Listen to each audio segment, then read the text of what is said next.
വേഗം തത്വമസി. എല്ലാവർക്കും പ്രണാമം. ഞാൻ ഇപ്പോൾ പറയുന്ന ഒരു വിഷയം ഞാൻ ഈ മീഡിയയിലൂടെ നിങ്ങളായിട്ട് ബന്ധപ്പെട്ടുകൊണ്ട് സംസാരിക്കുന്ന വിഷയം അത് എൻ്റെ മാത്രം ഒരു അനുഭവവും കാര്യങ്ങളും മാത്രമാണ്. അതിൽ പല നല്ലവരായ ശ്രോതാക്കൾ പല രീതിയിലുള്ള കമൻസ് അയക്കുന്നുണ്ട്. അതിനെല്ലാം നന്ദിയും ഞാനതെല്ലാം സ്വീകരിക്കുന്നു. അതെല്ലാം ശരിയാണെന്ന് തന്നെ രീതിയിലൂടെ സ്വീകരിക്കുന്ന ഒരാളാണ്. എൻ്റെ വ്യക്തിപരമായ ഒരു അഭിപ്രായം, എനിക്കൊരു കാഴ്ചപ്പാടുണ്ട്. എൻ്റെ അനുഭവങ്ങൾ മാത്രമാണ്. ഞാൻ ഇങ്ങനെ ഗ്രന്ഥങ്ങളെ വായിച്ച് പഠിച്ച് അങ്ങനെ ഒരു അതിലെ വിഷയങ്ങൾ ഒന്നും കൂടുതൽ ഉദ്ധരിക്കുന്ന ഒരാളല്ല. ഞാൻ എൻ്റേതായ ശൈലിയിൽ ഒരു ആത്മീയ വീക്ഷണം കൊണ്ട് അതിലേക്ക് കടന്നു വന്നപ്പോൾ എനിക്കുണ്ടായ അനുഭവം ഞാൻ അതിൽ തന്നെ സന്തുഷ്ടനുമായിട്ട് ജീവിച്ചു പോരുന്ന ഒരാളാണ്. അതിലുണ്ടായ വിഷയങ്ങൾ, ഞാൻ ഉൾക്കൊണ്ട വിഷയങ്ങൾ ഞാൻ എൻ്റേതായ ശൈലിയിൽ പറയുന്നു. ഒരു പക്ഷേ അത് നിങ്ങൾക്ക് മറ്റു പല രീതിയിൽ തോന്നുകയോ മനസ്സിലാവുകയോ അതിൽ ചില പോരാഴികളോ ഒക്കെ ഉണ്ടെങ്കിൽ അത് തിരുത്തി തരേണ്ടത് നിങ്ങളുടെ ധർമ്മം തന്നെയാണ്. അത് ഞാൻ പൂർണ്ണമായിട്ട് അംഗീകരിക്കുന്നു. അപ്പോൾ ഞാൻ ഇപ്പോൾ ഈ പറഞ്ഞ വിഷയങ്ങൾ എന്താണെന്ന് വെച്ച് കഴിഞ്ഞാൽ, എൻ്റെ ഉള്ളിലുള്ള അറിവ്, ഞാൻ മനസ്സിലാക്കി വരുന്ന അറിവ് പ്രകാരം എല്ലാം ഒന്നിൽ നിന്നാണ് ഉണ്ടാകുന്നത്. നമ്മൾ കുറച്ച് നാൾക്ക് മുന്നേ ഗ്രന്ഥങ്ങളൊക്കെ പരിശോധിച്ചതിൽ നിന്ന് എല്ലാം ഒന്നിനെക്കുറിച്ചാണ് പ്രതിപാദിക്കുന്നത്. അതിപ്പോൾ ഗീതയായാലും ഉപനിഷത്തുകളായാലും ബൈബിളായാലും ഖുറാനായാലും ഈ ബുക്കുകളൊക്കെ പരിശോധിച്ചൊരു കാലം ഉണ്ടായിരുന്നു, സമയമുണ്ടായിരുന്നു. ആ സമയത്ത് എല്ലാം ഒന്നിനെക്കുറിച്ചാണ് പ്രതിപാദിക്കുന്നത്. അതാണ് ബീജമായിട്ട് കാണുന്നത്. അതിൽ നിന്നാണ് പരിണമിച്ച് ഇതല്ലാണ്ടായിരിക്കുന്നത് എന്നാണ് എൻ്റെ ഒരു വിശ്വാസം. അപ്പം ഞാൻ ആ ഒരു അവസ്ഥയെ മാത്രമേ ഉൾക്കൊള്ളുന്നുള്ളൂ. മറ്റു പലതിനെയും അതിൻ്റെതായ രീതിയിൽ ഉൾക്കൊള്ളുന്നുണ്ടെങ്കിലും അതെല്ലാം പഠിച്ച് അതിനെ അതിൻ്റെതായ രീതിയിൽ പ്രതിപാദിക്കാൻ എനിക്കറിയില്ല. ഞാൻ അത് ശ്രമിക്കുന്നുമില്ല, എനിക്ക് അതിനോട് താല്പര്യവുമില്ല. അത് അവർക്ക് ഒരു താല്പര്യങ്ങളുണ്ട്. ആ താല്പര്യപ്രകാരം ഞാൻ മനസ്സിലാക്കിയതും ഞാൻ അനുഭവിച്ചുകൊണ്ടിരിക്കുന്നതുമായിരിക്കുന്ന ഒരവസ്ഥയുണ്ട്. അത് എൻ്റെ അടിസ്ഥാനത്തിലാണ് ഞാൻ നിങ്ങളായിട്ട് അത് പങ്കുവയ്ക്കുന്നത്. അതിനെ പല രീതിയിലും അല്ലെങ്കിൽ അതിനോടനുബന്ധമായി നിൽക്കുന്ന പല കാര്യങ്ങളും പല ആചാര്യന്മാരും പല ഗ്രന്ഥങ്ങളിലും പല രീതിയിലും ഒക്കെ അതിനെ വ്യാഖ്യാനിക്കുകയും വിശദീകരിക്കുകയൊക്കെ ചെയ്തിട്ടുണ്ടായിരിക്കാം. അത് സത്യവുമാണ്, ഞാൻ അതിനെ അംഗീകരിക്കുന്നു. പക്ഷേ അതിലെല്ലാം അടങ്ങിയിരിക്കുന്ന ഏകമാകുന്ന ഒരു സത്ത് അല്ലെങ്കിൽ ഒരു സത്യമുണ്ട്. ഞാൻ ആ ഒരു സത്യത്തിൽ മാത്രം വിശ്വസിക്കുന്ന ആളാണ്. പലതിലും ഞാൻ പോകുന്നില്ല. കാരണം അങ്ങനെ പലതും പഠിച്ചും പലതും മനസ്സിലാക്കി വരും. എൻ്റെ മസ്തിഷ്കവും എൻ്റെ മെമ്മറി ഒക്കെ എനിക്ക് അസ്വസ്ഥത ഉണ്ടാകുന്നുണ്ട്.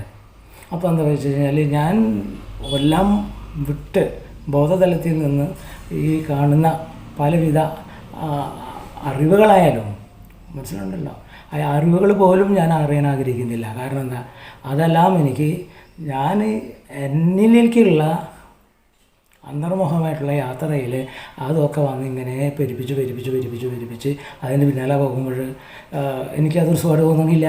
എൻ്റെ ഏകാഗ്രത നഷ്ടപ്പെടണം.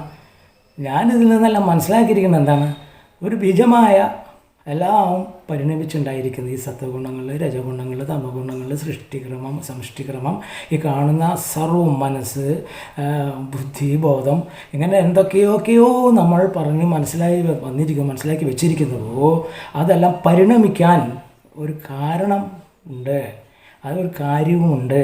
മനസ്സിലായില്ലേ? ഈ കാര്യകാരണങ്ങൾ വെച്ച് നോക്കുമ്പോൾ കാരണത്തിൽ എന്ന് പറയുമ്പോൾ ഒരു ഏകമായ ഒരു വസ്തുത, അവിടെ ഇതെല്ലാം വന്നു ചേരുന്നു.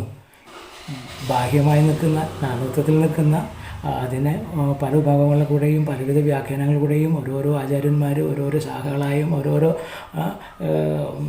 വിഷയങ്ങളായൊക്കെ എടുത്ത് അതിൻ്റെതായ രീതിയിൽ എക്സ്പ്ലെയിൻ ചെയ്ത് മറ്റുള്ളവർക്ക് മനസ്സിലാക്കാൻ വേണ്ടി ഈ ഏകത്വത്തെ പെട്ടെന്ന് അവിടേക്ക് എത്താൻ എനിക്ക് തോന്നണം.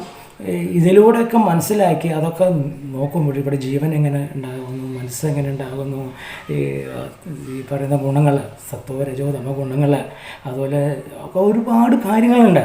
പക്ഷേ ഇതെല്ലാം എവിടെ നിന്നാണ് പരിണമിക്കണേ എന്നാണ്. ഏകത്വം പറയുന്നുണ്ടെങ്കിൽ ഏകത്വത്തിൽ നിന്ന് ആവിർഭവിക്കുന്നതാണ് ഈ സ്ഥൂലഹര വസ്തുക്കളെല്ലാം. അപ്പോൾ ആ ഏകത്വമാകുന്നതാണ് ബീജം. കാരണം ഒരു വിത്തിൽ നിന്നാണ് വൃക്ഷം മുഴുവനും ആയിട്ട് നിലനിൽക്കുന്നത്. അതിൽ നിന്നാണ് അത് വലുതായി അതിൽ കായ്കനികളും ഇലകളും തടികളും ശിഖരങ്ങളും എല്ലാം ഉണ്ടാകുന്നത് ഒരു വിത്തിൽ നിന്നാണ്. ആ വിത്ത് എന്താണ്? അതാണ് ബീജം. ആ ബീജത്തെ മാത്രം ഉൾക്കൊള്ളാൻ മാത്രം ശ്രമിക്കുന്ന ഒരാളാണ് ഞാൻ. അതിനോട് മുകളിൽ പരിണമിച്ച് നിൽക്കുന്ന വസ്തുതകൾ, സ്ഥൂല ഘടകങ്ങൾ, അതിൻ്റെയൊക്കെ കാര്യകാര്യങ്ങൾ അതിൻ്റെതായ മുറയിൽ അത് മര്യാദ അനുസരിച്ച് അതിൻ്റെ ധർമ്മം പാലിക്കുന്നുണ്ട്. അത് തന്നെയില്ല എന്ന് പറയുന്നില്ല. അപ്പോൾ അതിൻ്റെയൊക്കെ ഓരോ ഭാഗങ്ങൾ ശാസ്ത്രീയമായി അന്വേഷിക്കുമ്പോൾ ആ സഹോദരൻ പറഞ്ഞ പോലെ അതെല്ലാം സത്യവുമാണ്. ഞാനല്ലാന്ന് പറയുന്നില്ല. പക്ഷെ ഞാൻ പറയുന്നത് എൻ്റേതായിട്ടുള്ള മസ്തിഷ്കത്തിൽ അല്ലെങ്കിൽ എൻ്റേതായുള്ള ചിന്താധാരയിൽ ഞാൻ ആഗ്രഹിക്കുന്ന മാത്രമായിരിക്കുന്ന ഒരു രീതി ഉണ്ടാവാം. അതെന്നിൽ എൻ്റെ സ്വന്തമാണ്. അതിനുള്ള അവകാശം എനിക്കുണ്ട്. ആ വഴിയെ ഞാൻ ചെന്നപ്പോൾ മറ്റു പലതിനെയും മാറ്റി നിർത്തിക്കൊണ്ട് അന്തർഭവിച്ചിരിക്കുന്ന ആ സത്തിലേക്ക് എത്തണമെങ്കിൽ ബാഹ്യമായി നിൽക്കുന്ന നമ്മൾ എന്തിനൊക്കെയോ പ്രതിപാദിച്ചുകൊണ്ട് വളരെ വിശാലമായി പല കാര്യങ്ങളെ ഒക്കെ ഇവിടെ നിലനിൽക്കുന്നുണ്ടോ, ഞാൻ സ്വാഭാവികമായിട്ട് അതൊക്കെ ജസ്റ്റ് ഒന്ന് പരിശോധിച്ച് പോയി അവയെല്ലാം ഞാൻ നീക്കി നിർത്തുകയാണ് ചെയ്തത്. മനസ്സിലായോ? അതൊന്നും ഇല്ല എന്നല്ല ഞാൻ പറയണേ. അതിനെക്കുറിച്ച് അറിയുന്നവരും അതിനെക്കുറിച്ച് മനസ്സിലാക്കുന്നവരും അതിനെ ഫോളോ ചെയ്യുന്നവരും പിന്തുടരുന്നവരും അങ്ങനെയുള്ള സത്യവുമാണ്. അതൊരുത്തരുടെ ടേസ്റ്റ്, ഓരോരുത്തരുടെ വാസന. അത് 100% ഞാൻ അംഗീകരിക്കുന്നു. എനിക്ക് ഒരു പക്ഷേ അതിനോട് താല്പര്യം ഉണ്ടാവില്ല. അത് എൻ്റെ വ്യക്തിപരമായ അഭിപ്രായം.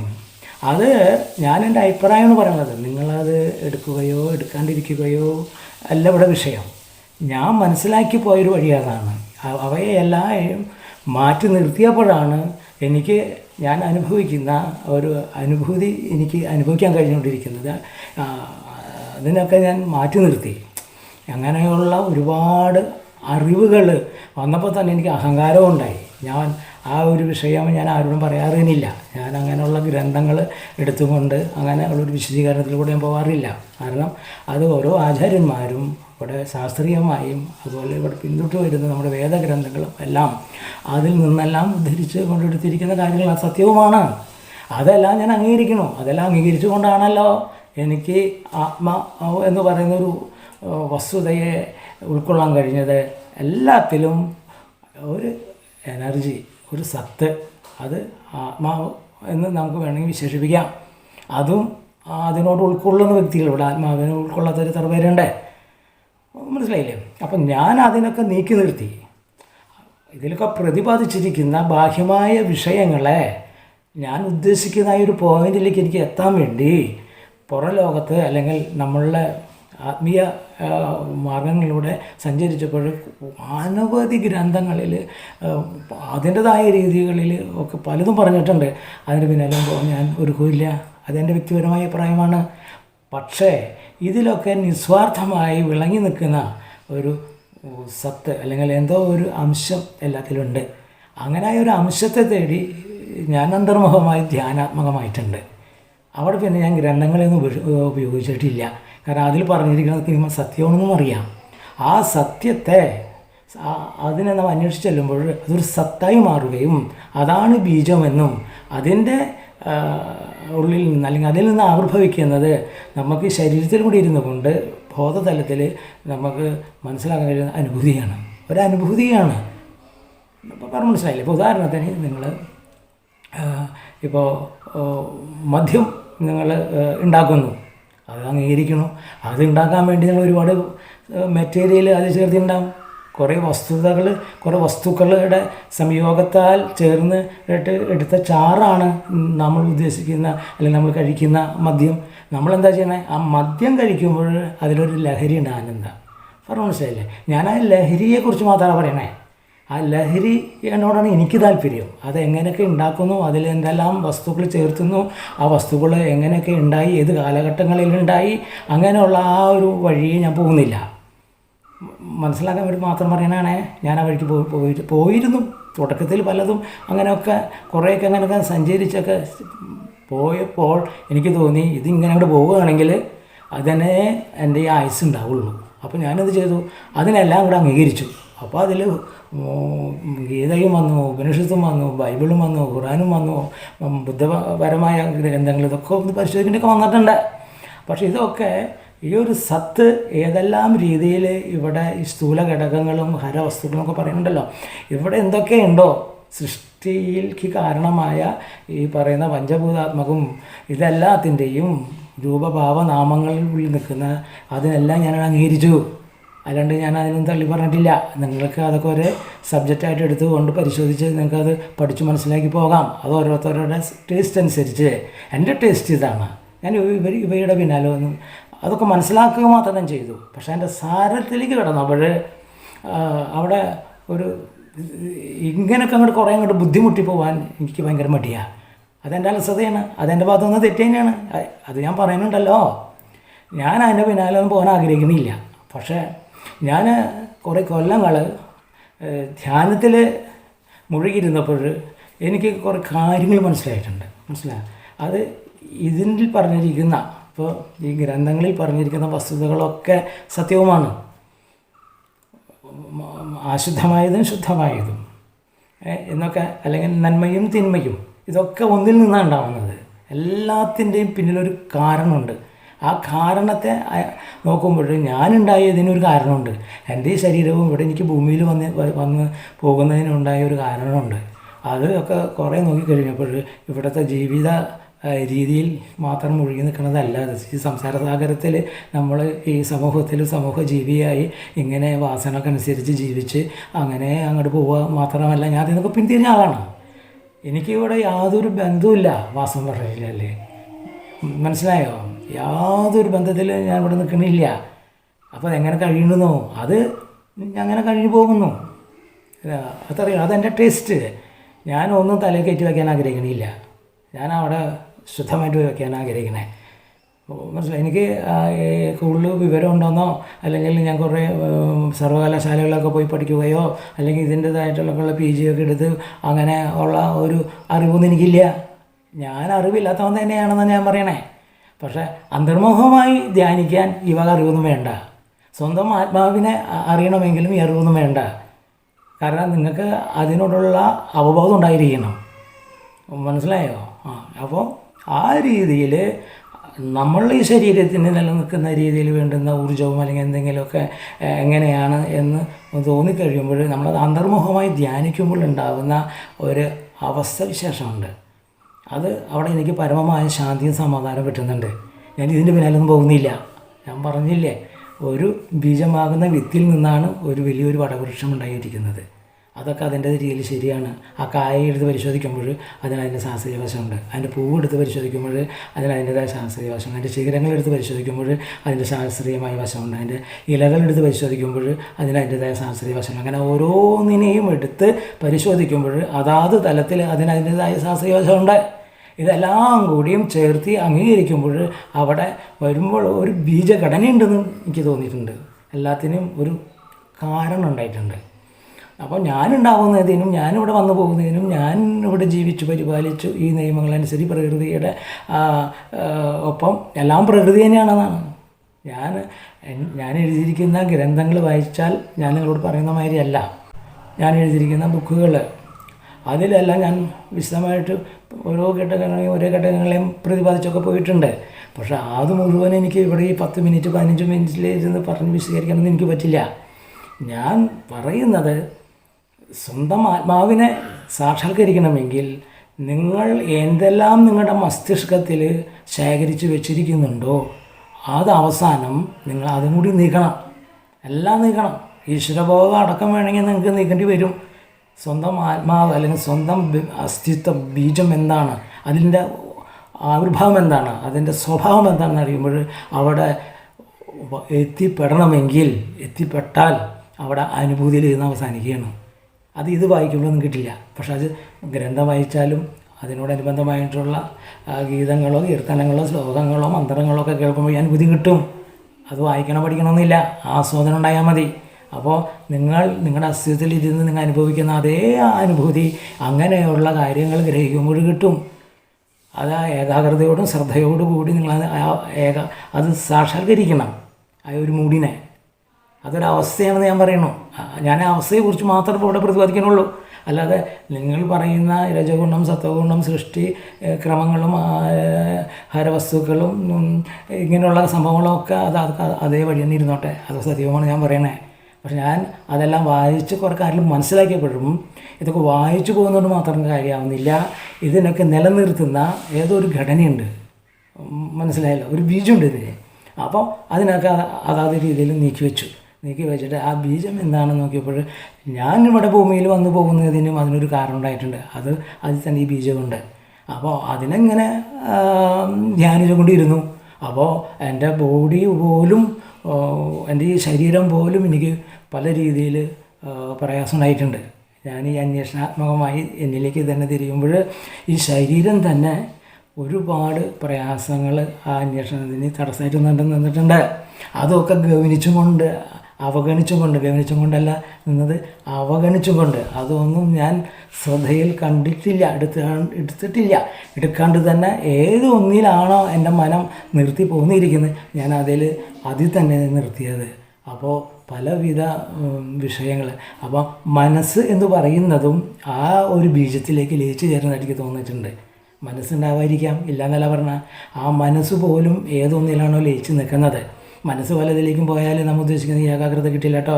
ആ ഏകാഗ്രതയിലേക്ക് വേണ്ടി ഈ മനസ്സിനെ ഏത് രീതിയിലാണോ മെല്ലെ മനസ്സെന്ന് പറഞ്ഞാൽ എന്തിൻ്റെയും മുൻപന്തിൽ ചെല്ലുന്നൊരു വസ്തുവാണ്. അത് അങ്ങോട്ടും ഇങ്ങോട്ടും ഭാവി പോകുന്ന വർത്തമാനമൊക്കെ ഉണ്ടാക്കിക്കൊണ്ട് ഇങ്ങനെ ഇരിക്കും, കുരങ്ങനെ മാതിരിയാണ്. അപ്പോൾ അതിന് കുറച്ച് കള്ളും കൂടി കിട്ടിയാൽ അപ്പോൾ പറയാൻ വേണ്ട, അതേപോലെ ഭ്രമിച്ച് നടക്കുന്ന ഒരു സാധനമാണ്. അതിനെ നമ്മൾ അവഗണിച്ചും കൊണ്ട് അതിൻ്റെ പ്രവർത്തന മേഖലകളെ അങ്ങനെ ഒരു വസ്തു ഉണ്ടെന്നുള്ളത് സത്യവുമാണ്. അതിനെ എങ്ങനെ നമ്മൾ ആത്മസംയമനത്താൽ അതിനെ മെരുക്കി നമ്മുടെ ഇന്ദ്രിയങ്ങളിലും പുറത്തുമൊക്കെ വ്യവഹരിക്കുന്ന അവസ്ഥയിൽ നിന്നൊക്കെ അതിനെ കൊണ്ടുവരുമ്പോൾ അത് വന്ന് നിൽക്കുന്ന ഒരിടമുണ്ട്. അപ്പോൾ ഞാൻ പറയുന്നത് ആ മനസ്സ് പോലും നിൽക്കുന്ന ഏതൊന്നാണോ അതിന് ആത്മാവ് എന്ന് വേണമെങ്കിൽ പറയാം, അല്ലെങ്കിൽ പരമാത്മാവെന്ന് പറയാം, അല്ലെങ്കിൽ വേറെ എന്ത് വേണമെങ്കിലും പറയാം, പറഞ്ഞാലും കുഴപ്പമില്ല. പക്ഷെ അതുപോലും ലയിച്ച് നിൽക്കും. അതിൻ്റെ പ്രവർത്തനങ്ങൾ പോലും നിലച്ചു നിൽക്കുന്നതായിട്ട് ഉള്ളൊരവസ്ഥയിലേക്ക് നമ്മൾ പോകുന്നത് കാണാം. ഞാൻ ആ ഒരു അവസ്ഥയെ മാത്രമാണ്, ആ അവസ്ഥയിൽ ഒരുപാട് നിർവൃതി കിട്ടുന്നുണ്ട്. യാതൊരു സംഭവവും നമ്മളെ അലട്ടുന്നില്ല. ഇന്ന് ഈ സമൂഹത്തിൻ്റെ വ്യവഹാരത്തിൽ പെടുന്ന വ്യക്തികൾക്ക് ഉണ്ടാകുന്ന പോലെയുള്ള കാര്യങ്ങളൊന്നും എന്നെ അലട്ടുന്നില്ല. കാരണം എന്താണ്, ഞാൻ അങ്ങനെയുള്ള സമൂഹ വ്യവഹാരമൊന്നും ചെയ്യുന്നില്ല. അതാദ്യം മനസ്സിലാക്കുക. എനിക്ക് അങ്ങനെ മതമില്ല, ജാതിയില്ല, അതൊന്നുമില്ല.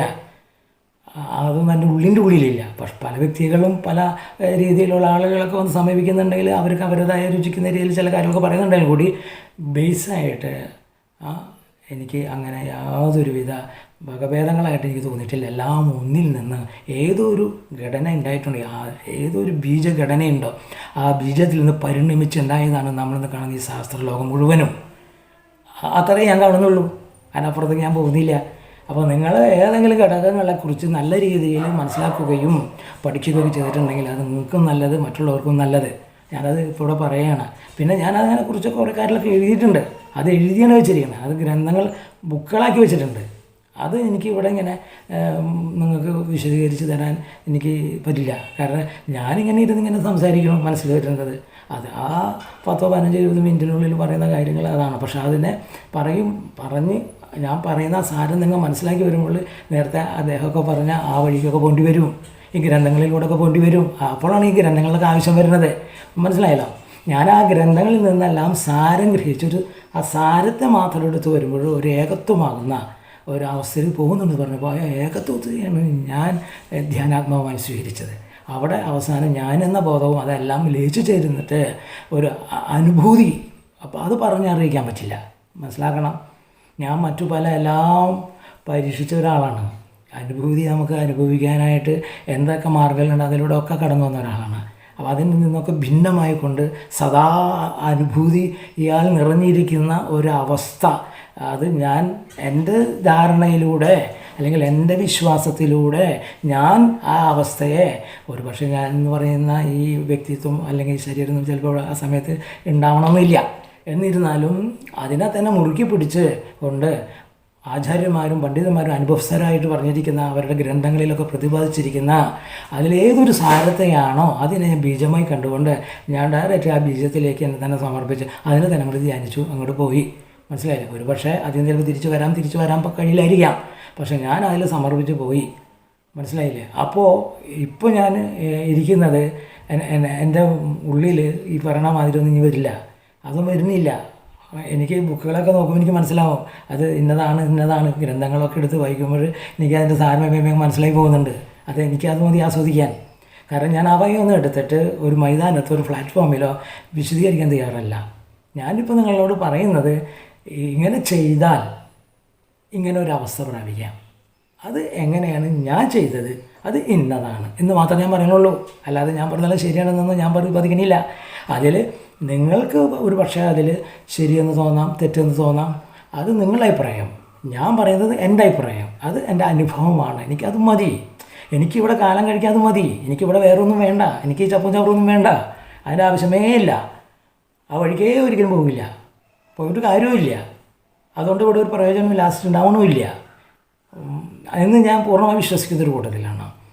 നമ്മളുടെ ഉള്ളിൽ പ്രകാശിക്കുന്നതിൻ്റെ സ്വഭാവം എന്താണെന്ന് അറിയാം. നാം എന്ന് പറഞ്ഞാൽ എന്താണ്, അതിനെയാണ് ഗ്രന്ഥങ്ങളിലൊക്കെ പ്രതിപാദിക്കുന്നത്. പിന്നെ മനുഷ്യന് ഇവിടെ ജീവിക്കാൻ വേണ്ടിയിട്ട് പലവിധ നിയമങ്ങൾ, പലവിധ രീതികൾ, പലവിധ ശാസ്ത്രങ്ങൾ, ഭൗതികവും അല്ലെങ്കിൽ ഭൗതികവും ആത്മീയമൊക്കെ ഇങ്ങനെ ഒരുപാടുണ്ട്. അതാത് എന്നോട് ടേസ്റ്റുള്ള, വാസനയുള്ള, അതിന് താല്പര്യമുള്ളവർ അത് ഉപയോഗിക്കാം, ആ വഴിക്ക് പോകാം. ഞാൻ എൻ്റെ വഴിക്ക് പോകുന്നു. ആ ലോകത്ത് ഞാൻ മാത്രമേ ഉള്ളൂ. അത് മനസ്സിലായില്ലേ? അത് ഞാൻ അനുഭവിച്ചത് അത് എൻ്റെ സ്വന്തം മാത്രം ജീവിത അനുഭവങ്ങളിൽ നിന്നും മറ്റു ഞാൻ അറിഞ്ഞ അറിവുകളിൽ നിന്നും ആണ് എനിക്ക് ഇങ്ങനെയുള്ള ഒരു വാസന വന്നത്, അല്ലെങ്കിൽ ഒരു വിശ്വാസം വന്നത്. പലതിലൂടെ പോയിട്ട് അവസാനം പല രീതിയിലുള്ള അസ്വസ്ഥതകൾ എനിക്ക് ഉണ്ടാവുകയാണ് ചെയ്തത്. എനിക്ക് ഏകാഗ്രതയോ അല്ലെങ്കിൽ ഞാൻ ഉദ്ദേശിക്കുന്ന മാതിരി മൗനമായി അല്ലെങ്കിൽ വെറുതെ ഒന്നും ഇരിക്കാൻ പോലും കഴിയാത്ത അവസ്ഥകളുണ്ടായിട്ടുണ്ട്. മനസ്സിലാക്കണം. അതിൽ നിന്നൊക്കെ എനിക്ക് മോചനം കിട്ടിയത് അവസാനം എല്ലാത്തിനും ഉപേക്ഷിച്ചപ്പോഴാണ്. സർവ്വത്തിനാണ്ട് ഉപേക്ഷിച്ചു, ഒന്നും വേണ്ടെന്ന് വെച്ചു. അതിനാരുടെ അനുവാദമൊന്നും വേണ്ടല്ലോ. എവിടെ ചെന്ന് നോക്കിയാലും വിമർശനമാണ്. ഒന്നിലൊന്ന് ശരിയെന്ന് പറയും, മറ്റൊന്ന് തെറ്റെന്ന് പറയും. ഇങ്ങനെ തെറ്റും ശരിയും നമ്മൾ തിരുത്തി ബോധ്യപ്പെടുത്തി പോകുമ്പോഴുണ്ടല്ലോ അവസാനം നമ്മൾ ഈ അവിടെ ഇവിടെ ഇല്ലാത്ത പോലെ ഒരു മാനസികാവസ്ഥയിലേക്ക് ചെന്ന ഒരു അവസ്ഥയ്ക്ക് എനിക്ക് ഉണ്ടായിട്ടുണ്ട്. അപ്പോൾ ഞാനതൊക്കെ അങ്ങോട്ട് ഉപേക്ഷിക്കുക അവസാനം ചെയ്തത്. മനസ്സിലായില്ലേ? എന്നിട്ട് ഇപ്പോൾ ഞാൻ സ്വസ്ഥമായിട്ട് ഇരിക്കുകയാണ്. ഞാൻ പുറത്തു അങ്ങനെ പോകുന്നൊന്നുമില്ല എന്ന് പറഞ്ഞാൽ അങ്ങനെയുള്ള വ്യവഹാരം കാര്യങ്ങളൊന്നുമില്ല. വെറുതെ ഇരിക്കുകയാണ്. അതിൽ ഞാൻ കുറേ കൊല്ലങ്ങൾക്ക് മുന്നേ ഇങ്ങനെയുള്ള അവസ്ഥയിൽ വരാനും വന്നപ്പോൾ അവരുണ്ടായ കാരണങ്ങളും അതിലനുഭവിച്ചതും ആ വഴിയിലുണ്ടായ കൊച്ചു വിഷയങ്ങളാണ് ഞാൻ നിങ്ങളോട് പങ്കുവയ്ക്കുന്നത്. അത്രയേ ഉള്ളൂ കേട്ടോ. അത് ഏതെങ്കിലും രീതിയിൽ എൻ്റെ ഭാഗത്തു നിന്ന് തെറ്റോ ശരിയോ വന്നിട്ടുണ്ടെങ്കിൽ അതെല്ലാം പൊറുക്കാനേ എനിക്ക് പറയുള്ളൂ. അത് നിങ്ങൾ വിലയേറിയ അറിവുകളും അഭിപ്രായങ്ങളും അറിയിക്കുന്നത് നല്ലതാണ്. അത് ഞാൻ പരിശോധിക്കും. അപ്പോൾ എനിക്ക് മനസ്സിലാവും ഞാൻ എവിടെയാണ് നിൽക്കുന്നത്, നിങ്ങൾ എന്തുകൊണ്ടാണ് അങ്ങനെയുള്ള വിഷയങ്ങൾ എന്നോട് പറഞ്ഞു തരാനും അല്ലെങ്കിൽ എനിക്ക് പറഞ്ഞു തരാനും എനിക്കത് മനസ്സിലാക്കാനും ഉള്ളൊരവസരം ഉണ്ടായി എന്നുള്ളതൊക്കെ എനിക്ക് കാരണമാവുന്നുണ്ട്. മനസ്സിലായി? എനിക്കത് മനസ്സിലാക്കാൻ കഴിയുന്നുണ്ട്. ഇപ്പം ഇത്ര എനിക്ക് പറയാൻ തന്നെ ഒരു അവസരം കിട്ടിയത് തന്നെ സഹോദരൻ കുറച്ച് നല്ല വ്യക്തമായ കുറച്ച് കാര്യം ഇവിടെ പറഞ്ഞു. ജീവൻ്റെ പരിണാമ പ്രക്രിയയും സത്വഗുണവും രജഗുണവും തമഗുണങ്ങളും അങ്ങനെയുള്ള കുറേ കാര്യങ്ങളുടെയൊക്കെ രീതികൾ പറഞ്ഞ് മനസ്സിലാക്കുന്നു. അതെല്ലാം സത്യവുമാണ്. അത് ഗ്രന്ഥങ്ങളിൽ പറഞ്ഞിട്ടുണ്ട്. നമ്മൾ വായിച്ചു വരുമ്പോൾ ഇതൊക്കെ അതിലൊക്കെ പറഞ്ഞിട്ടുള്ള കാര്യങ്ങൾ തന്നെയാണ്. അത് ഞാൻ 100% അംഗീകരിച്ചല്ലോ. അല്ലാണ്ട് ഞാനതൊന്നും വിമർശിച്ചിട്ടില്ല. അതൊന്നും ശരിയല്ല. അങ്ങനെ വന്നാൽ പിന്നെ നടക്കില്ലല്ലോ. അതിലൂടെയൊക്കെയാണല്ലോ ഇവിടേക്ക് ഇപ്പോൾ എനിക്കത് അതൊക്കെ മനസ്സിലാക്കിയിട്ട് അതൊക്കെ മാറ്റി നിർത്താൻ എനിക്ക് അത് സത്യമാണല്ലോ, അതിൽ പറയുന്നത് സത്യമാണല്ലോ എന്ന് ഒരു തോന്നൽ വരാൻ കാരണം ഉണ്ടായത്. ഇല്ലെങ്കിൽ ഞാനിപ്പോൾ ഈ കാണുന്ന ഈ ലൗകിക ലോകത്ത് എന്തിനോടെല്ലാം ആർത്തിയും അനുകരണങ്ങളും വാസനകളും ഒക്കെ വന്ന് ചേർന്ന് അതിൻ്റെയൊക്കെ പിന്നാലെ പോകേണ്ട ഒരു പശ്ചാത്തലമാണ് ഇവിടെ നിലനിൽക്കുന്നത്. അതിൽ നിന്ന് ഞാൻ ഉൾവലിഞ്ഞിരിക്കുന്നു. ഞാൻ വെറുതെ അല്ല, എൻ്റെ ജീവിതത്തിൽ ഒരുപാട് അനുഭവങ്ങൾ ഉണ്ടായിട്ടുണ്ട്. അപ്പോൾ വളരെ ചെറുപ്പം മുതലേ തന്നെ അനുഭവസ്ഥനാണ് പല കാര്യങ്ങളിലും. അനുഭവത്തിൽ നിന്നാണ് വന്നിരിക്കുന്നത്. അപ്പോൾ ആ അനുഭവമാണ് എന്നെ ഇവിടെ കൊണ്ടെത്തിച്ചിരിക്കുന്നത്.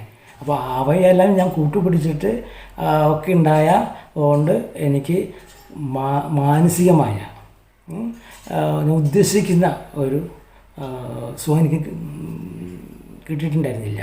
അപ്പോൾ ഞാൻ അതിനൊക്കെ ഉപേക്ഷിച്ചപ്പോൾ പൂർണ്ണമായും എല്ലാത്തിനും ഉപേക്ഷിച്ചു. അതിൽ പറഞ്ഞിരിക്കുന്നതെല്ലാം സത്യമാണെന്ന് മനസ്സിലാക്കി. എല്ലാത്തിലും ഒന്നിനെക്കുറിച്ച് പ്രതിപാദിക്കുന്നത് പല രീതിയിലൂടെയാണ്, പല ഭാവത്തിലൂടെയാണ്, പല നാമത്തിലൂടെയാണ്, പല രൂപത്തിലൂടെയാണ്. ഇങ്ങനെയൊക്കെയാണല്ലോ. അതെല്ലാം അംഗീകരിച്ചു. ഇവിടെ പഞ്ചഭൂതങ്ങളെക്കുറിച്ച് പറഞ്ഞിരിക്കുന്നതും എല്ലാം സത്യവുമാണ്. അതൊക്കെ അംഗീകരിച്ചെന്ന്. ഇതൊക്കെ ചെന്ന് അവസാനിക്കുന്ന എവിടെയാണ്? സത്യത്തിലല്ലയോ. സത്യൻ്റെ സ്വഭാവം എന്താണ്? അപ്പോൾ എന്താ ചെയ്യേണ്ടത്? നമുക്ക് ഒരു വൃക്ഷത്തിൽ, മാമ്പഴം ഉണ്ടാകുന്ന വൃക്ഷത്തിൽ അവിടെ ഒരുപാട് ശാസ്ത്രീയമായ വശം ആ ഒരു മരത്തുമ്മിൽ നമുക്ക് പഠിക്കാനുണ്ട്. ഇലയ സംബന്ധമായത്, കായ് കനികളൊക്കെ സംബന്ധം. പക്ഷേ എൻ്റെ ആ വൃക്ഷത്തിൻ്റെ സ്വഭാവം എന്താ? അതുമേൽ നല്ല ഒരു മാങ്ങ ഉണ്ടാവും. ആ മാങ്ങ നല്ല മധുരമുള്ളതാണ് എങ്കിൽ അത് നമ്മൾ കഴിക്കുക. അപ്പോഴാണ് പൂർണ്ണമാകുന്നത്. അപ്പോൾ അവിടെ വൃക്ഷത്തെയും കായ്കനികളെയും അതുണ്ടാകുന്ന പരിണാമ പ്രക്രിയകൾ നമ്മൾ അംഗീകരിച്ചു. അതൊക്കെ നമുക്ക് വന്ന് ചേർന്നിരിക്കുന്നത് എന്തിനാണ്? ഈ മാമ്പഴം കഴിക്കാനാണ്. മനസ്സിലായി? അതിൻ്റെ ടേസ്റ്റ്. അപ്പോൾ മറ്റുള്ളതിനൊക്കെ പിന്നാലെ ശാസ്ത്രീയമായി നമ്മൾ പോവുകയാണെങ്കിൽ നമുക്ക് ഈ മാമ്പഴം കഴിച്ച് അതിൻ്റെ ടേസ്റ്റ് മനസ്സിലാക്കാൻ കഴിയില്ലല്ലോ. നമ്മുടെ സമയം കഴിഞ്ഞ് പോകും. അപ്പോൾ ഞാൻ എന്ത് ചെയ്തു? കുറേ നാൾ ഇങ്ങനെയൊക്കെയുള്ള ബുക്കുകളും കാര്യങ്ങളും ഒക്കെ കുറേ കാര്യങ്ങളൊക്കെ മനസ്സിലാക്കാനൊക്കെ ശ്രമിച്ചു, ബുക്കുകളിലൂടെ തന്നെ. കാരണം നമ്മുടെ ആചാര്യന്മാർ പറഞ്ഞതെല്ലാം ശരിയാണ്, എല്ലാം ശരിയാണ്. ഞാൻ 100% അംഗീകരിച്ചു. അപ്പോൾ എനിക്ക് അസ്തിത്വത്തെക്കുറിച്ച് മനസ്സിലായി. അതിനെങ്ങനെ ഗ്രഹിക്കാമെന്നായി. അങ്ങനെ ഗ്രഹിക്കാൻ ഉള്ളൊരു അവസരം വന്നത് എന്നിൽ തന്നെയാണ്. അത് എന്നിൽ തന്നെ ഉണ്ടെന്ന് മനസ്സിലായല്ലോ. അപ്പോൾ ഞാൻ എല്ലാം മറന്നിട്ട് അതെന്താണെന്ന് അറിയാൻ വേണ്ടി കണ്ണും പൂട്ടിയിരിക്കുകയാണ് കുറേ നാൾ ചെയ്തു. കുറച്ച് കൊല്ലം കണ്ണും പൂട്ടിയിരുന്നു. മനസ്സിലായോ? ആ സമയത്ത് എനിക്കുണ്ടായ അനുഭവം, ഇന്നും ഞാൻ ആ അനുഭവത്തിൽ തന്നെ ഇരിക്കണേ. എനിക്ക് കാലങ്ങളും സമയങ്ങളും ഒന്നും പോകണമെന്നൊന്നും അറിഞ്ഞുകൂടാ. ഭാവിഭൂത വർത്തമാനം കാര്യങ്ങൾ അതിലൊന്നും ഞാൻ ശ്രദ്ധിക്കുന്നില്ല. അതെല്ലാം അതിൻ്റെ നീതി അനുസരിച്ച് ഞാൻ നടന്നു പോകും. അതെല്ലാം സത്യവുമാണ്. പക്ഷേ ഞാൻ എൻ്റെ ആ ഉള്ളിൻ്റെ ഉള്ളിലേക്ക് കടന്നു വന്ന് അവിടെ ഇരിക്കാനാണ് ഞാൻ ആഗ്രഹിക്കുന്നത്. ആർക്കും ശല്യമല്ലോ ഒന്നുമില്ല.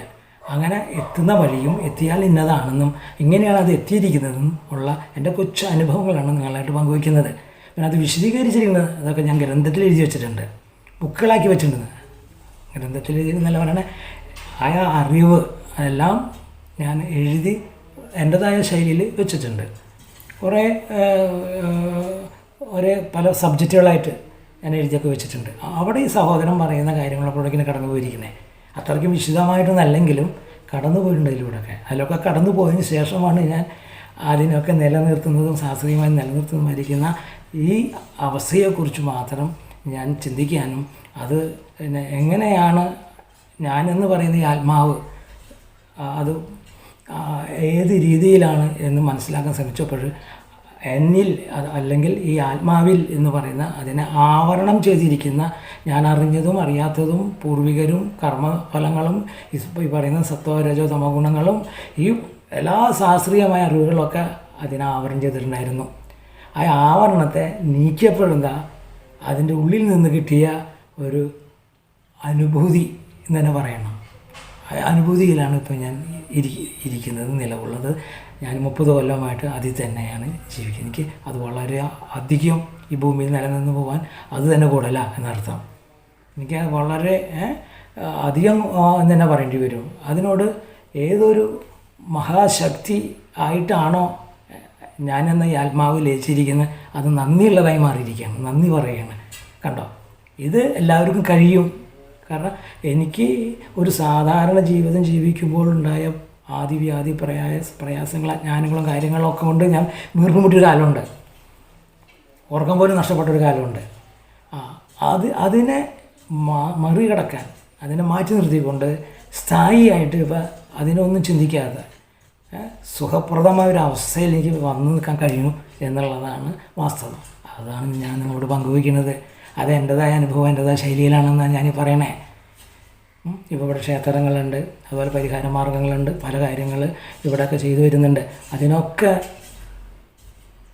കാരണം ഈ ഞാൻ അറിഞ്ഞ സത്തിൽ നിന്ന്, അതിൽ നിന്ന് കിട്ടുന്ന അറിവാണ് മറ്റുള്ളവർക്ക് ഇത് മനസ്സിലാക്കാൻ പ്രയാസമുള്ള ആളുകൾ, മനസ്സിലാക്കാൻ ശ്രമിക്കാത്ത ആളുകൾ, അവർക്ക് കഴിയാത്ത ആളുകൾക്ക് അത് അതിൻ്റെതായ ഗുണങ്ങൾ ബാഹ്യമായ രീതിയിൽ എങ്ങനെ പ്രകടമാക്കാം എന്നുള്ള രീതിയിലുള്ള കർമ്മ പദ്ധതികളൊക്കെ ഇവിടെ വേറെ നടന്നുകൊണ്ടിരിക്കുന്നുണ്ട്. അതൊക്കെ ഇവിടെ ചെയ്തുകൊണ്ടിരിക്കുന്നുണ്ട്. അത് മന്ത്രങ്ങളും പൂജാവിധികളും അങ്ങനെയുള്ള കാര്യങ്ങളൊക്കെ അതൊക്കെ ഒരു ഭാഗങ്ങളാണ്. അത് ഞാൻ അംഗീകരിക്കുന്നില്ലെന്ന്. അതുകൊണ്ട് എനിക്ക് അത് എഴുതാനും മനസ്സിലാക്കാനും അത് മറ്റുള്ളവർക്ക് പകർന്നു കൊടുക്കാനും അവർക്ക് ആ തലത്തിൽ നിന്നുകൊണ്ട് അതിൽ നിന്ന് ഗുണങ്ങളുണ്ടാവണത്. പക്ഷെ അതൊന്നല്ല ഞാനീ സംസാരിക്കണേ. അതൊക്കെ ഏതിൽ നിന്ന് ഉണ്ടാവുന്നു? ഒരു അസ്തിത്വത്തിൽ ഒരു ബേസില്ലേ? ആ കാരണം അതിന് നാം ഈ കാരണത്തറിവ് നമുക്കെല്ലാം മനസ്സിലാവും. അവിടെ മനസ്സും എന്താണ്, ആത്മാവ് എന്താണ്, ഈ പറയുന്ന സൃഷ്ടിക്രമങ്ങളും പഞ്ചഭൂതാത്മാവുമായിരിക്കുന്നു അതിൻ്റെയൊക്കെ പരിണാമങ്ങളും അതൊക്കെ എന്താണെന്നൊക്കെ മനസ്സിലാക്കാൻ നമുക്ക് മനസ്സിലാക്കി തരാൻ ഈ കാരണത്തെ മനസ്സിലാക്കി ചെല്ലുമ്പോൾ ഇതൊക്കെ അതിൽ ആവിർഭവിക്കുന്നുണ്ട്, അല്ലെങ്കിൽ അടങ്ങിയിട്ടുണ്ടെന്ന് നമുക്ക് മനസ്സിലാവും. അതിൽ നിന്ന് ആവിർഭവിച്ചതാണ് ഇതെല്ലാം ഈ കാണുന്ന ഭൗതികമായ സെറ്റപ്പ്. നമ്മളറിയുന്ന എല്ലാ ശാസ്ത്രത്തിൻ്റെ പിന്നിലും ഈ ആത്മസ്മരണമുണ്ട്. അതാ. അപ്പോൾ മനസ്സും അതിൻ്റെ ഒരു ഭാഗമാണെന്ന് ലയം വരുമ്പോൾ മനസ്സ് നാം ഈ ആത്മാവ് എന്ന് പറയുന്ന അല്ലെങ്കിൽ ഒരു ഭാവത്തിൽ ഒരു സങ്കല്പത്തിൽ അവിടേക്ക് അത് നിർഗുണമാണെന്നും അപ്പോൾ ഇതൊക്കെ വായിക്കുമ്പോൾ അറിയാലോ. ഇപ്പോൾ ഗ്രന്ഥങ്ങൾ ഉപനിഷത്തുകൾ അങ്ങനെയുള്ളതൊക്കെ വായിക്കുമ്പോൾ നമുക്ക് മനസ്സിലാവുമല്ലോ. അതിലൊക്കെ പ്രതിപാദിക്കുന്നുണ്ടല്ലോ. അത് പിന്നെ നമുക്ക് എടുക്കില്ലെന്നല്ല പറയണേ. അതിലേക്ക് ഈ മനസ്സിൻ്റെ കൂടെ ലയിപ്പിക്കാൻ പറയുന്നുണ്ടല്ലോ. അങ്ങനെ പറയുന്നുണ്ട്. അഷ്ടയോഗത്തിൽ അതൊക്കെ പറയുന്നുണ്ടല്ലോ. അങ്ങനെയൊക്കെ വന്ന് നിൽക്കുമ്പോഴാണ് അവിടെ മനസ്സുമില്ല പിന്നെന്ന് പറയുന്നുണ്ട്. ശരിയാണത്. അവിടെ ഒരു ശൂന്യമായ ഒരു അവസ്ഥ തോന്നുമ്പോൾ അവിടെ നിന്ന് മാറുമ്പോൾ മനസ്സ് ഉണ്ടെന്ന് പറയാം. അല്ലെങ്കിൽ അത് നമ്മൾ ചലിക്കുമ്പോൾ ആ അവസ്ഥയിൽ നിന്ന് പുറത്തേക്ക് വരുമ്പോൾ ഇതൊക്കെ നമ്മളെ വന്ന് പിടികൂടുന്നുണ്ട്. അപ്പോൾ അതിനെയൊക്കെ തടയാനും അതൊക്കെ വേണ്ടതോടത്തൊക്കെ ഉപയോഗിക്കാനും അതൊക്കെ നമുക്ക് കഴിയണം. അപ്പോൾ നമ്മൾ ഈ ഭൂമിയിലുള്ള വ്യവഹാരം അതല്ല സംസാര സാഗരം. അതിൽ ആവശ്യമുള്ളതും ആവശ്യമില്ലാത്തതൊക്കെ ഉണ്ട്. ഓരോരുത്തർക്ക് ആവശ്യമുള്ളത് മറ്റൊരാൾക്ക് ആവശ്യമില്ല, അയാൾക്ക് ആവശ്യമുള്ളത് മറ്റൊരാൾക്ക് ആവശ്യമുണ്ടാകും. ഇതൊക്കെ ഉണ്ടാകും, സ്വാഭാവികമാണ്. നമുക്കെന്താണ് ആവശ്യം എന്നുള്ളത് മാത്രം നമ്മൾ എടുക്കുക, നമുക്കിവിടെ നിലനിന്ന് പോകാൻ. അങ്ങനെ ഒരു തിരിച്ചറിവ് നമുക്ക് ഉണ്ടാകും. അത് ഞാൻ എങ്ങനെയാണ് എന്നുള്ളത് നിങ്ങളായിട്ട് പങ്കുവയ്ക്കണം. അതിൽ തെറ്റുണ്ടാവും, ശരിയുണ്ടാവും. അത് ഞാൻ മാർക്ക് ചോദിക്കുകയാണ് കേട്ടോ. അപ്പോൾ നാം ഇവിടെ പറഞ്ഞു വരുന്നത് ഇന്ദ്രിയങ്ങൾ വഴി അറിയുന്ന എല്ലാ അറിവുകളും, അതിപ്പോൾ ജീവനെ ആയാലും മനസ്സിനെ ആയാലും സൃഷ്ടി പരമ്പരയായാലും മറ്റു ഏത് രീതിയെ ഒക്കെ നാം അറിയുന്നുവോ അത് ഇന്ദ്രിയങ്ങൾ വഴി അറിയുന്ന എല്ലാ അറിവുകളും ഉത്ഭവിക്കുന്നത് അതീന്ദ്രിയമായ ഒരവസ്ഥയിൽ നിന്നായിരിക്കണം. ഇന്ദ്രിയങ്ങൾക്ക് അതീതമായി നിൽക്കുന്ന ഒരവസ്ഥയിൽ നിന്നാണ് ഇന്ദ്രിയങ്ങൾക്ക് പ്രചോദനങ്ങൾ ഉണ്ടാകുന്നത്, അറിയാനുള്ള താല്പര്യം കാര്യങ്ങളൊക്കെ ഉണ്ടാകുന്നത്. അതീന്ദ്രിയമായ ഒന്നിലും ബന്ധപ്പെട്ട് നിൽക്കാത്ത നിർഗുണമായി നിൽക്കുന്ന ഏതോ ഒരു അവസ്ഥ, ഏതൊരു വസ്തുവുണ്ടോ അതിൽ നിന്നാണ് ഗുണങ്ങളെല്ലാം ഉണ്ടാകുന്നതും എല്ലാം പരിണമിച്ചുണ്ടാകുന്നതാണ് എൻ്റെ ഒരു വിശ്വാസം.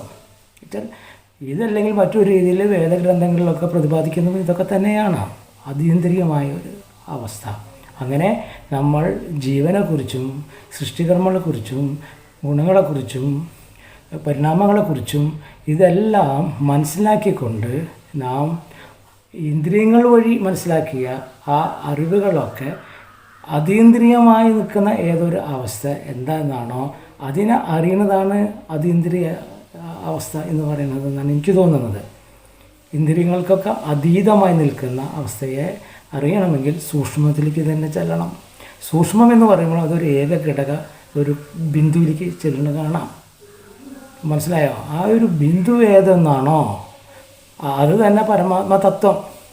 അത് ഇന്ദ്രിയങ്ങൾക്ക് അതീതമായി അതിൻ്റെ പ്രവർത്തന മേഖല എന്താണ് എന്ന് സാക്ഷാത്കരിക്കണമെങ്കിൽ ആ ഇന്ദ്രിയങ്ങൾക്ക് അതീതമായതിനെ അന്വേഷിച്ച് ചെന്ന് അതിനെ സാക്ഷാത്കരിച്ച് അനുഭവിക്കുമ്പോൾ ആണ് അത് ഇന്ദ്രിയങ്ങൾക്ക് അതീതം. അതാണ് അതീന്ദ്രിയ അവസ്ഥ എന്ന് പറയുന്നത്. അത് അനുഭൂതിയാണ്. അത് ഇന്ദ്രിയങ്ങൾ വഴിയല്ല അറിയുന്നത്. എന്നാൽ ഇന്ദ്രിയങ്ങൾ ശരീരത്തിൽ ഇരുന്നു കൊണ്ടാണ് അത് അറിയുന്നതും. മനസ്സിലാക്കണം. ഇന്ദ്രിയങ്ങളുടെ ഒക്കെ പ്രവർത്തനങ്ങളിൽ നിന്ന് ഈ മനസ്സിനെയോ അതിൻ്റേതായ ധർമ്മങ്ങളെയോ ഒക്കെ പിൻവലിച്ച് അവസാനം ഈ അതിൻ്റെയൊക്കെ ബേസായിരിക്കുന്ന മൂല തത്വമായിരിക്കുന്ന ആ ഒന്നിനെ അറിയുന്നതാണ് അതീന്ദ്രിയമായ അവസ്ഥ. അതെങ്ങനെ അറിയണം? അത് അനുഭവിക്കുമ്പോൾ അനുഭവിക്കും. മനസ്സിലായി. നമ്മൾ ഇന്ദ്രിയങ്ങളും കൊണ്ടൊക്കെ ഇന്നലെ ഭോഗിച്ചും അനുഭവിച്ചും ഒക്കെ നടന്ന ഒരു സംഭവമല്ല. അതിനെയൊക്കെ സമന്വയിപ്പിച്ച് നിൽക്കുമ്പോൾ അവിടെ നിന്ന് ആവിർഭവിക്കുന്ന ഏതൊന്നാണോ അതാണ് ബ്രഹ്മാനന്ദം. അത് ബ്രഹ്മാവബോധം എന്നൊക്കെ പറയുമ്പോൾ നാം ഈ ഗ്രന്ഥങ്ങളിലൂടെ തന്നെ നമ്മുടെ ആചാര്യന്മാർ പറഞ്ഞിരിക്കുന്ന നേരത്തെ പറഞ്ഞ അവസ്ഥകളിലൂടെ എല്ലാം കടന്നു വരണം. അതിനെല്ലാം മനസ്സിലാക്കിക്കൊണ്ട് അവയൊക്കെ ഭേദിച്ചും കൊണ്ട് അവയൊക്കെ അംഗീകരിച്ചും കൊണ്ട് അതിൻ്റെ സൂക്ഷ്മത്തെ അറിഞ്ഞ് അതിനെ സാക്ഷാത്കരിക്കുമ്പോൾ അത് അനുഭൂതിയാണെന്ന് മനസ്സിലാവുന്നു. അത് സാധാരണ പഞ്ചേന്ദ്രിയങ്ങൾ കൊണ്ടൊക്കെ അറിയുന്ന ഇതിൽ നിന്ന് അപ്പുറമാണ്. അതാണ് അതിനെ അതീന്ദ്രിയം എന്ന് നമുക്ക് മനസ്സിലാക്കേണ്ടി വരുന്നു. ഇത് ഒരു സ്ഥലത്ത് തെറ്റായിരിക്കാം, അല്ലെങ്കിൽ ഇത് സത്യമായിരിക്കാം, അതല്ല.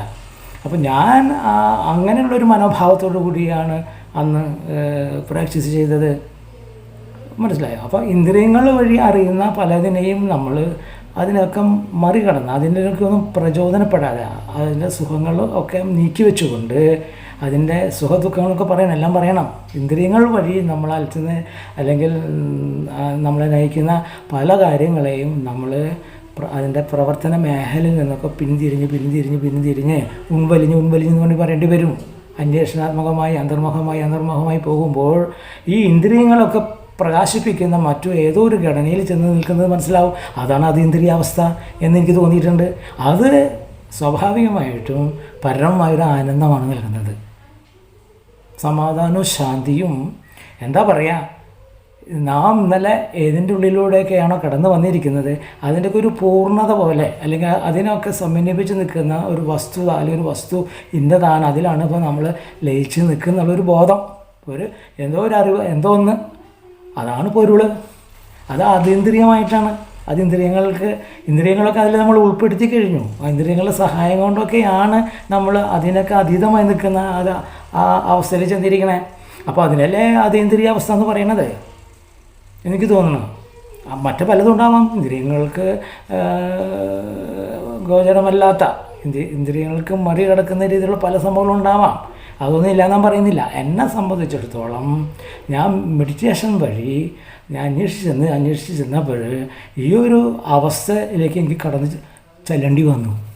അതൊരു സ്ഫോടനം പോലെയാണ് എൻ്റെ ഉള്ളിൽ നടന്നത്. എൻ്റെ മസ്തിഷ്കത്തിലും എൻ്റെ ശരീരത്തിലൊക്കെ നടന്നത് ഒരു സ്ഫോടനം പോലെയാണ്. അത് നമ്മൾ ശരീരസുഖം അനുഭവിക്കുന്ന മാതിരി അല്ലായിരുന്നു. അതിനൊക്കെ അതിൻ്റേതായിട്ടുള്ള പല കാര്യങ്ങളുണ്ടല്ലോ. ത്വക്കിന്, ദൃഷ്ടിക്ക്, അങ്ങനെ ഓരോന്ന് പറയുന്നുണ്ട്. നമ്മുടെ പഞ്ചേന്ദ്രിയങ്ങൾക്ക് അങ്ങനെ ഓരോന്ന് പറയുന്നുണ്ട്. പഞ്ചകോശങ്ങൾ, ഇതൊക്കെ ശരിയാണ്. ജീവനും ഈ പറയുന്ന സത്വ ഗുണ രജോ ഗുണ അങ്ങനെ ഗുണങ്ങളും ഇതെല്ലാം പറയുന്നുണ്ട്. പക്ഷേ ഇതൊക്കെ എവിടെ നിന്നാണ് ആവിർഭവിക്കുന്നത്? ഇതൊക്കെ എവിടെ നിന്നാണ് പരിണമിച്ചിരിക്കുന്നത്? അതിൻ്റെ ഈ ഓരോ അവസ്ഥകളെയാണല്ലോ ഈ പേരുകൾ നമ്മൾ നൽകി വിളിച്ചിരിക്കണേ. അതൊക്കെ അവസ്ഥകളെയാണല്ലോ. ഈ പേരുകളും അവസ്ഥകളും ഒക്കെ എവിടെ നിന്നുണ്ടായി? നാം കൽപ്പിക്കുന്നതല്ലേ, മനുഷ്യരോട് കൽപ്പിച്ചിട്ടുള്ളതല്ലേ അതൊക്കെ. വേണമെങ്കിൽ അതിനെ വേറൊരു പേരിലൂടെ വിളിക്കാം. നമ്മൾ ഈ പറയുന്ന ജീവന് വേണമെങ്കിൽ വേറൊരു പേര് കൊടുക്കാം, അല്ലേ? പറയൂ. ശ്രവണത്തിന് നമുക്ക് വേണമെങ്കിൽ വേറൊരു പേര് കൊടുക്കാം. അത് ഓരോരുത്തർക്ക് തോന്നുന്ന രീതിയിൽ വേണമെങ്കിൽ കൊടുക്കാം. അതങ്ങനെ ആവുന്നില്ല. അതിനൊക്കെ ഒരു അർത്ഥങ്ങളുണ്ട്, അതിനൊക്കെ ഭാവങ്ങളുണ്ട്, അതിനൊക്കെ സങ്കല്പങ്ങളുണ്ട്. ഇതെല്ലാം ചേർന്നിട്ടാണ് നമ്മളൊരു പേര് നമ്മുടെ ആചാര്യന്മാർ ഓരോ കാര്യങ്ങൾക്ക് ഇട്ടിരിക്കണേ. അപ്പോൾ അതിൻ്റെയൊക്കെ ഒരു സാരം എന്ന് നമ്മൾ അന്വേഷിക്കുമ്പോൾ, സാരം എന്താണെന്ന് നമ്മൾ അന്വേഷിക്കുമ്പോൾ അതിലേക്ക് കടന്നു ചെല്ലുന്നത് ഈ ഇന്ദ്രിയങ്ങളെല്ലാം കൂട്ടുപിടിച്ച് ചെല്ലുമ്പോൾ ഈ ഇന്ദ്രിയങ്ങളൊക്കെ പ്രകാശിപ്പിച്ചിരിക്കുന്ന വസ്തു ഏതോന്നാണോ അത് അതീന്ദ്രിയമല്ലയോ? അതിൻ്റെ സ്വഭാവം എന്താ? ആനന്ദമാണ്, ശാന്തി, സമാധാനമാണ്. അത് നിങ്ങൾ ഉദ്ദേശിക്കുന്ന മാതിരി ലോട്ടറി അടിച്ചാൽ, അതുപോലെ കുറേ പണം കിട്ടിയാൽ, കുറേ പേര് കിട്ടിയാൽ, കുറേ പ്രസക്തി കിട്ടിയാൽ, കുറേ വിശേഷങ്ങളൊക്കെ അറിഞ്ഞ് ഒരു പ്ലാറ്റ്ഫോമിൽ അവതരിപ്പിക്കുമ്പോൾ അവിടെ നിന്ന് കിട്ടുന്ന അംഗീകാരം കിട്ടുന്ന സുഖമല്ലാതെ, അതാണ് അതീന്ദ്രിയാവസ്ഥ. ആ സുഖമൊക്കെ വേറെയാണ്. ആ സുഖമല്ല ഇവിടെ നമ്മൾ പറയണത്. അതിനൊക്കെ അതീതമായിട്ട് സ്വമേധയാ പ്രകാശിക്കുന്നത്. നിങ്ങൾ പിന്നെ മനസ്സൊന്നും വയ്ക്കണ്ട, നിങ്ങൾ അതിന് വേണ്ടി പറയാൻ നിൽക്കണ്ട.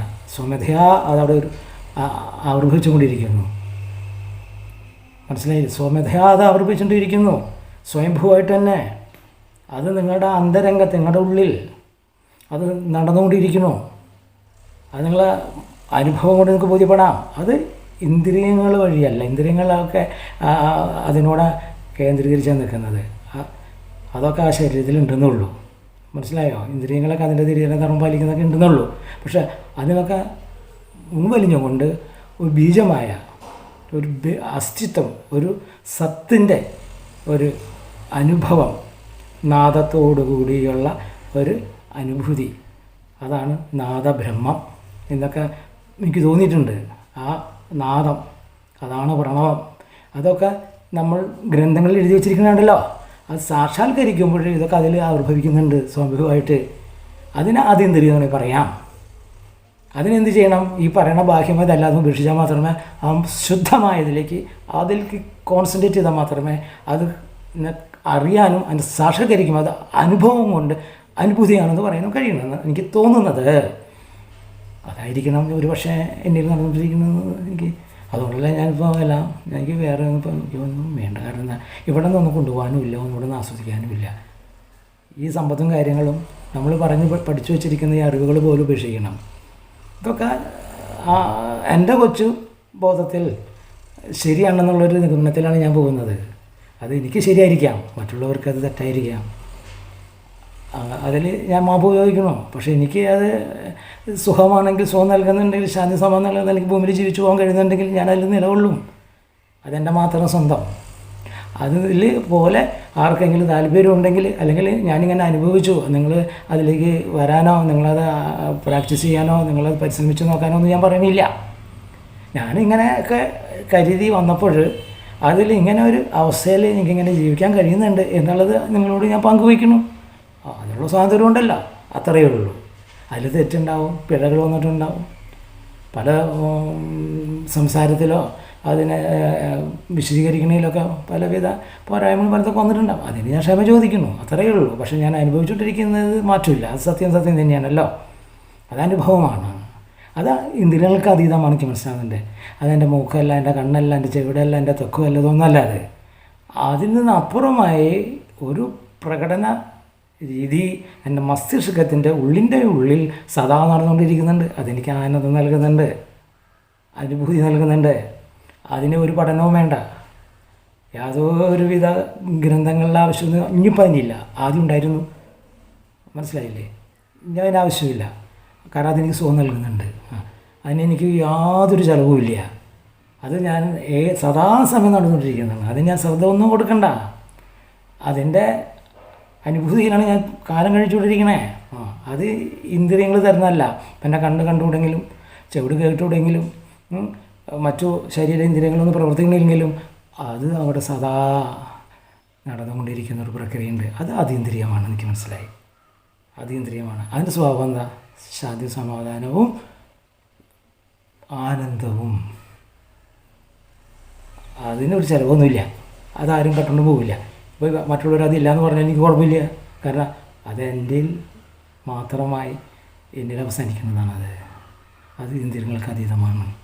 അതിനെ ഞാൻ അതീന്ദ്രിയമായിട്ട് ഞാൻ എൻ്റെ വ്യക്തിപരമായി ഞാൻ കാണുന്നു. ഇത്രപടി ഞാൻ അതിലൊന്ന് കൂടി ചേർക്കുകയാണേ കേട്ടോ. ഇത് അതിപറ്റാണ്. അത് ഞാൻ നിങ്ങളെ അല്ലെങ്കിൽ മറ്റുള്ളവരെ ഞാൻ ഖണ്ഡിക്കല്ല. നിങ്ങളെ ശാസ്ത്രത്തെയൊക്കെ ഞാൻ 100% അംഗീകരിച്ചിട്ടുണ്ട്. അംഗീകരിച്ചതിൻ്റെ പേരിലാണ് എനിക്ക് ഇങ്ങനെ പറയാൻ കഴിഞ്ഞത് എന്ന് എനിക്ക് തോന്നണം. എനിക്ക് വിമർശനമില്ല, ഒന്നിനോടും വിമർശനമില്ല കേട്ടോ. ഞാൻ ഒന്നിനും വിമർശിക്കുന്നില്ല. അതല്ല ഇതിലടങ്ങിയിട്ടുണ്ട്. നിങ്ങൾ പറഞ്ഞതും കണ്ടതും എല്ലാം അറിഞ്ഞിരിക്കുന്നതും എല്ലാം അടങ്ങിയതാണിത്.